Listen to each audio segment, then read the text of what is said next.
lưng dài hẹp nách là cá lòng tong, ốm yếu hình dung là con cá nhái.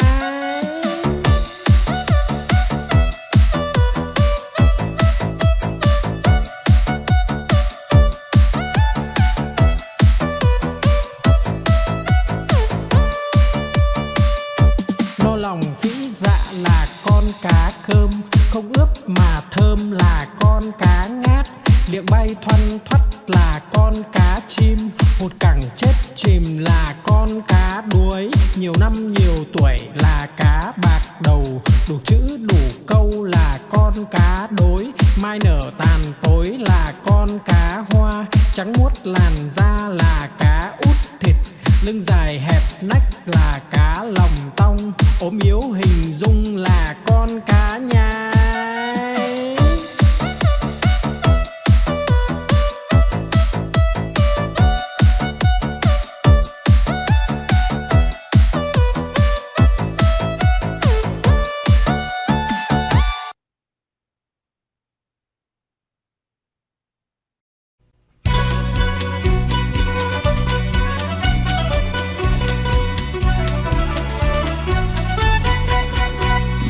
Đi chân bò cầm cây roi thật to, bò không đi lấy cây roi ra chọc đít bò, bò đứng dậy đi ngay.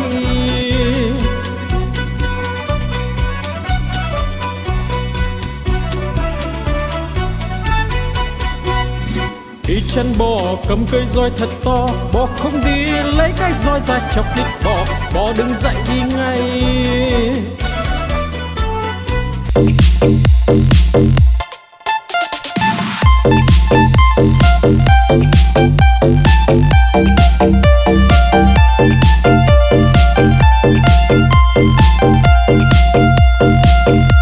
Đi cầu đi quán, đi bán lợn con, đi mua cái xong đem về đun nấu, mua quả dưa hấu về biếu ông bà,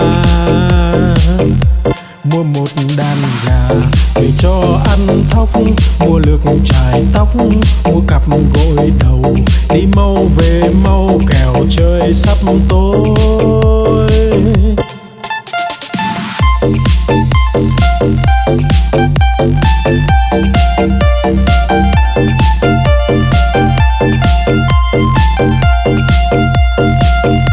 Đi cầu đi quán, đi bán lợn con, đi mua cái xong đem về đun nấu, mua quả dưa hấu về biếu ông bà,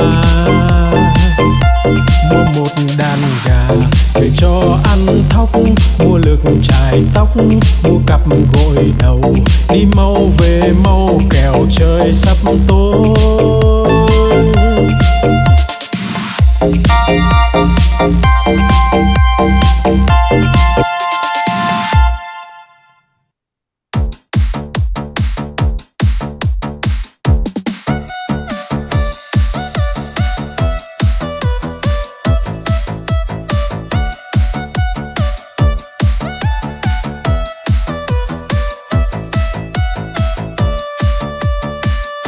No lòng phĩ dạ là con cá cơm, không ướp mà thơm là con cá ngát. Miệng bay thoăn thoắt là con cá chim, hụt cẳng chết chìm là con cá đuối. Nhiều năm nhiều tuổi là cá bạc đầu, đủ chữ đủ câu là con cá đối. Mai nở tàn tối là con cá hoa, trắng muốt làn da là cá út thịt. Lưng dài hẹp nách là cá lòng tong, ốm yếu hình dung là con cá nhái.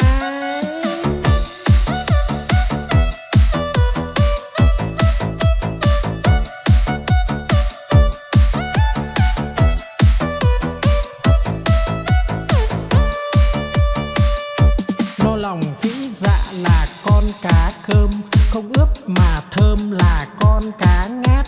Miệng bay thoăn thoắt là con cá chim, hụt cẳng chết chìm là con cá đuối. Nhiều năm nhiều tuổi là cá bạc đầu, đủ chữ đủ câu là con cá đối. Mai nở tàn tối là con cá hoa, trắng muốt làn da là cá út thịt. Lưng dài hẹp nách là cá lòng tong, ốm yếu hình dung là con cá nhái.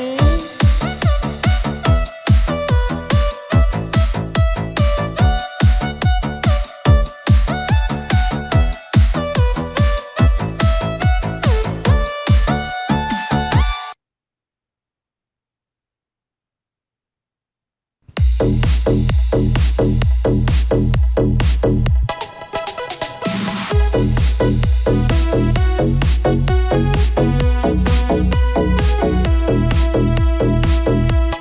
bay bướm lượn, bướm đậu nhành hoa, khoe đôi cánh đẹp rực rỡ muôn màu. Bướm bay bướm lượn, bướm đón mùa xuân, vàng xanh đỏ tím. Bướm bay dợp trời.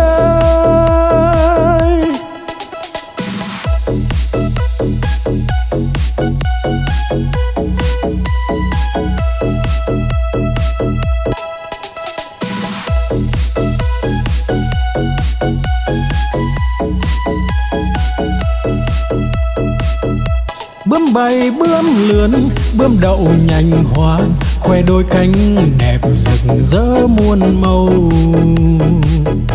Bướm bay bướm lượn, bướm đón mùa xuân, vàng xanh đỏ tím. Bướm bay dợp trời.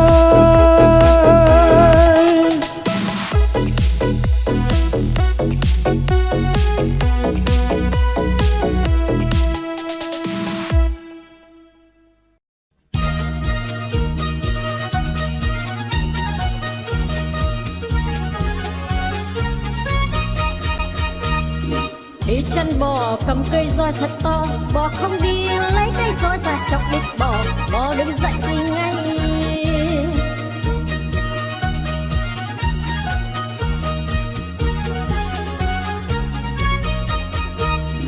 Đi chân bò cầm cây roi thật to, bò không đi lấy cây roi ra chọc đít bò, bò đứng dậy đi ngay.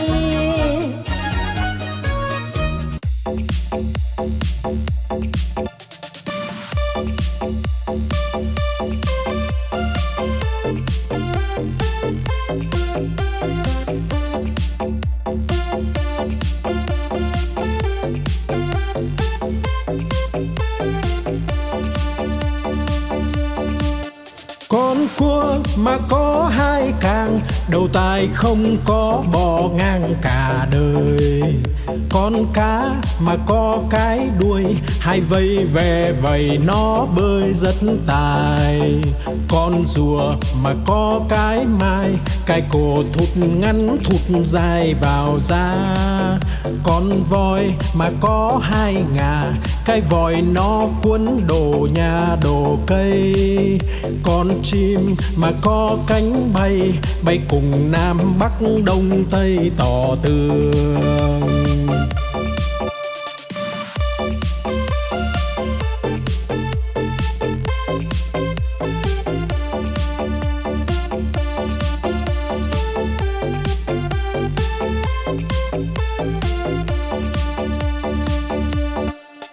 Con cua mà có hai càng, đầu tai không có bò ngang cả đời.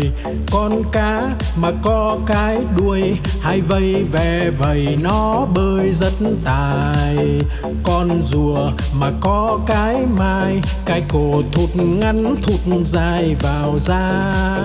Con voi mà có hai ngà, cái vòi nó cuốn đồ nhà đồ cây.